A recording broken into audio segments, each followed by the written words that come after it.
Nemazāk interesanti bija sekot līdzi notikumiem priekšpiedziņas salona autoklasē ar 1,6 litru motoriem. Pirmkārt, jau šajā klasē varējām vērot vairākus kūleņus.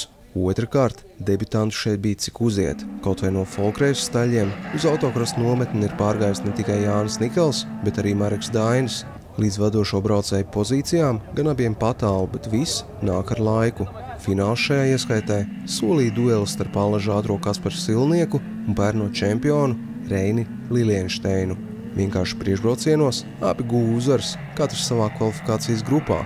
Abiem sportistiem bija arī savu trūkumi. Lilienšteins izvēlējās ne to izdevīgāko startu vietu, bet Silnieks uz finālu stājās bez trešā pārnesuma.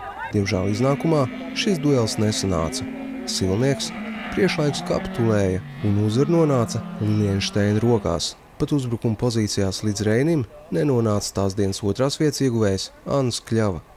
Es netaupījos, es pierodu vienkārši pie jaunas ātruma kārbes un diezgan daudz. Tā ir pilnīgi cita mašīna šobrīd uzbūvēta. Un tāpēc pirmie kilometri bija šodien uz Gonkavu un jāpierod pie visa. Jā, es saprotu, priedīšu mašīnu, tur pusi stāv iekšā. Nu jā, vairāk bišķiņ pa pusi. Kad pierad, jā, Lilienšteins jau bija tālu. Nu, viņš ir spēcīgāks, šobrīd ir spēcīgāks.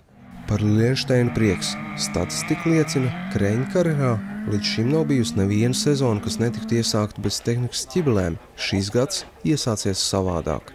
2 mēneši, pat vairāk ir intensīvs darbs pie mašīnas sagatavošanas, lai kā teikt, pārvarētu šo problēmu. Pirmie 2 posmi, kas iepriekšējās sezonās mums vienmēr ir izgāzušies, mēs esam paši, kā teikt, neizdarījuši savus mājas darbus un kaut kas ir saplīsis, tad šoreiz mēs ļoti intensīvi pie tā strādājam un arī ir rezultāts. Ļoti liels paldies mehāniķiem, jo tas ir tikai viņu nopelns un reāli tas ir labais, izdevās.